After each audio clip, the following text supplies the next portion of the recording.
All right, well, welcome, Peggy Sue. How are you? Hey, Lynette, I am so excited to talk with you. Oh, I am more excited to talk to you. The reason why we have you on the show today is because, well, first of all, you and I met in our weekly online mastermind group with about 11 other women who are all sort of working towards launching an online program. I met you through that group, and I was amazed to find out that you had written over 30 books. And so I wanted to have you on the podcast because I know that a lot of people who are, in their 40s or 50s or beyond tend to start to think a little bit about writing a book. And I mean, I'm sure it happens where people are sitting around the table having a couple of glasses of wine and saying, hey, I should write a book. So we all have a book in us. You and I have talked about that before. But how did you find 30 of them? I found 30 of them because I cannot do math. And math for me is a 4-letter word, and I just can't do it. But I do have an affinity with words, and I've had that since I was young. And so it's interesting, as I've gotten older and as I'm in between projects and I'm looking for a job or looking for income or looking for something to do, it always boils down to the same thing. It's going to be writing. It's the one thing I do. I do one thing and I do it well, and it's writing, and that's it. And so that's been kind of nice to keep it narrowed. And what actually ends up happening is, instead of where do you find 30 books, it's like, how do I take all the ideas that I have and which one do I work on next? Because the ideas just start coming and they're just always there. And so it's like getting all of those out on paper. And right now I'm at that stage in my life where I'm thinking, can I get them all out before my life is over? Because I don't want to take any of the great stories that have been living in my brain for 30 years to the grave. That would be a tragedy. So you're talking about, we all have some, like you have all these great ideas, but how did you come up with like the ideas? Like for me, I think, okay, sure, I could probably write a book, and then I get stuck. I think, well, what would I even write about? Why would even anybody care about my story type of thing? Yeah, I mean, it's the idea too of, are you going to tell a story, or are you going to explore a topic? Are you going to do fiction? Are you going to do nonfiction? Because there's so many different genres to writing. There's everything from screenwriting to commercial writing to website writing to, the books that to the children's books. There's just unlimited ways of writing. And so you're going to probably look at, what's your message? That's the most important thing. And everybody has a message. Everybody has something that they want to say. By the time women get to our age, we've experienced a lot of life. And we know a lot of things that work, and we know a lot of things that don't work. And we can share that with the generations that are coming behind us. Our kids and our grandkids, they won't know us as we were when we were young. They don't know the stories that make us up. And so we can leave those for them in story form so that they have roots. They know where they came from. They know the stock that they were bred from, and the courage and the boldness and the experiences that happened in the relatives that were before them. But if we don't tell them, they really don't know. So it's really nice to be able to share your story, to talk about the footprint that you left when you were here, the experiences that you had, the differences that you made in your life. And those are the kind of stories that people will do when they do like a memoir, when they want to just write about their background. A lot of people will fictionalize parts of their background or parts of their family, and that works. And then there's always the how-to. There's always the nonfiction book. So when I wrote the 10 Best Decisions a Single Mom Can Make, that's a nonfiction book, but it's a how-to. It's like, I spent 22 years as a single mom. This is what I learned works. Let me share it with you so that the next person coming along can also use it. And so for writers, a lot of it is, what's my passion? Because we all have a passion project, but then there's also the commercial project. What is going to sell? What are people looking for, and how can I fill that need? And then we write that. Wow, I love it.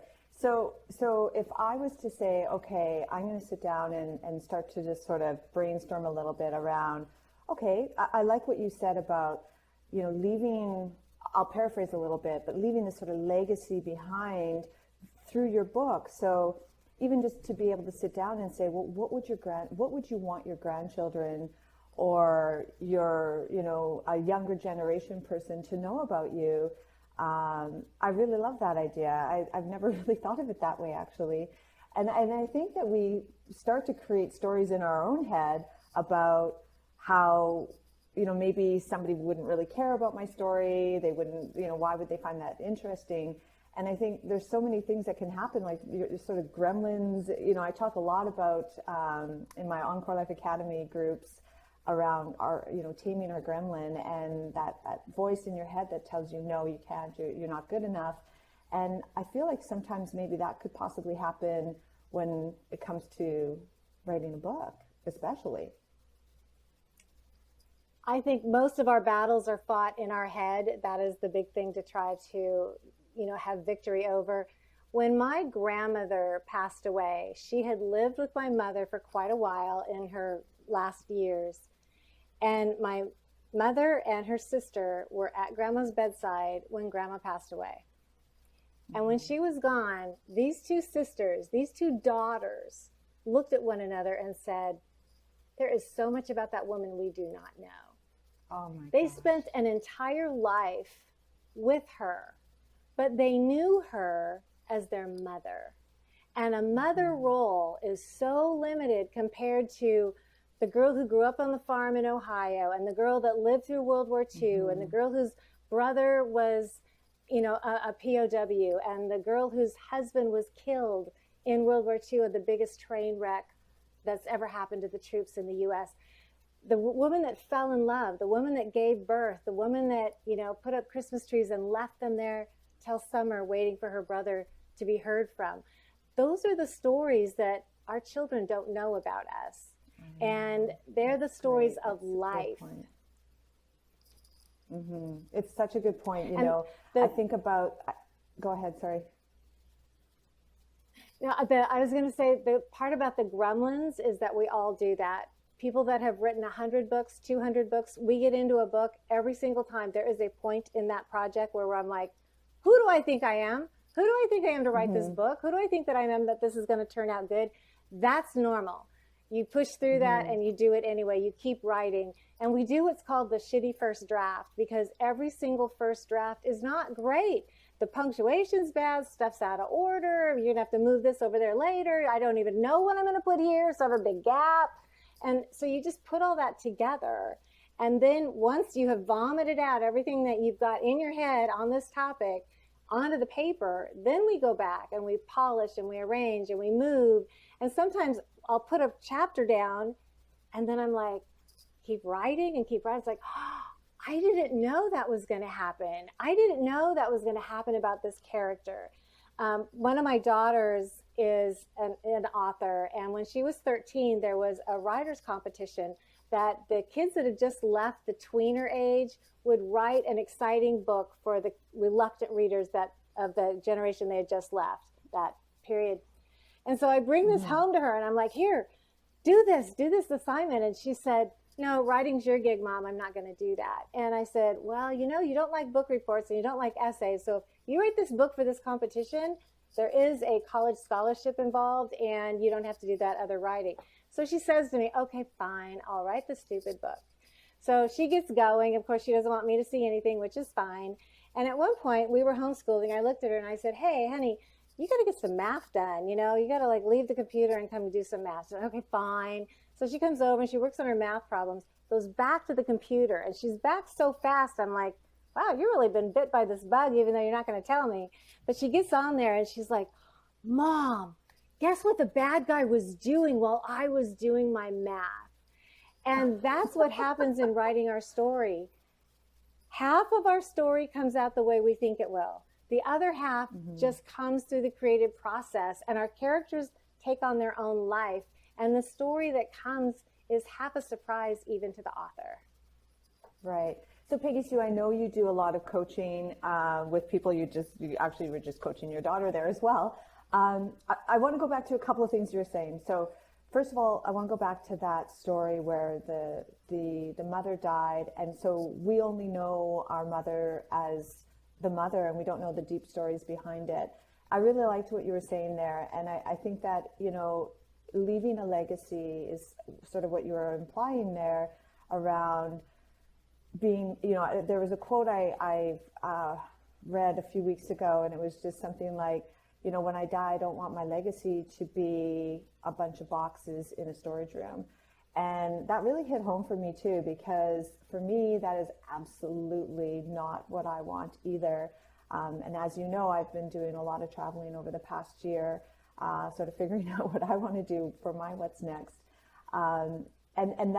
So I feel like, okay, well, sure. Okay, so if I sat down and wanted to write a little bit of a story or memoir on kind of who I am, where would I even begin, and what would be sort of the things that I want to focus on? Like when you've been coaching clients before, how do you get the best out of them? The best that you're going to want to put down is you want to put down those things that you don't want anybody to know. You want to write down the things about you that you're like, I don't want anybody to know that I thought that, or that I felt that, or that I was involved in that. And this is your first draft. So remember that. You put all the good stuff out there first, all the vulnerable things out there first. We'll go back and we'll polish it. We'll soften whatever we have to. We'll do whatever we need so that it can go out and it goes out well with excellence. But at first you have to put it out there. It's like having a relationship with a lover. When they withhold from you, you may not know why or what's going on or what's happening, but you can feel that holding back. The same thing happens with an author. If we hold back, our reader knows it. They can tell that there's this wall. They can tell that there's a distance. They can tell that you won't be open and vulnerable with them. And so you've got to go ahead and do that. So the things that you're going to write down are, what are the things that make you who you are? What are the things that frustrate you? What are the things that make you angry? What are the things that hurt your heart so deeply that you can't get over it and you've had to like wrestle through that? What are the things that you regret? And so as we put those things out on the paper, first off, you show your humanity. And your reader is going to go, oh, me too. So I had one client that came and she is writing her story. She's 40 pages into it. She calls me up. She says, I don't know what else to put down. I'm done. I've emptied everything I have onto this. It's 40 pages. So I said, well, what's the one thing you don't want anyone to know that you've thought or you've done? And she's like, oh, I can't put that down. And I said, you're going to put that down. So she went back and she wrote about, she had had a child who was severely handicapped. They don't know how long this child will live. And there's so much work in caring for her and just knowing what to do and how to do it. And she said one morning the baby had slept through her normal wake-up time. And so she pads down the hall in her bare feet and she goes into the room and there's the baby laying, you know, like you lay the baby down. And she said, I put my hand on that child's back and she was still breathing. And I was disappointed. And I'm like, yes, that's your opening chapter. And other mothers who have had a hard situation when life didn't turn out the way they wanted to will go, oh, me too. I thought something like that once. I felt that way about my child or someone I loved. And so it's like, oh, me too. So we plumb the depths of the human spirit in our writing. We connect with other human beings on this planet to say, this is a zany, messy place. How do we make sense of what doesn't make sense? What did people do and why did they do it? Because that's what life is all about. What did they do? Why did they do it? Because everything that we do, every behavior that we have is driven by a motivation. There is a why behind it. And that why is what makes Lynette, Lynette. It's what makes Lynette's life, and not my life. All right. Well, thank you so much, PeggySue. You were absolutely amazing. I learned a lot about how to get started, how to overcome my roadblocks on writing a book. And again, I just thank you so much, and I will see you soon.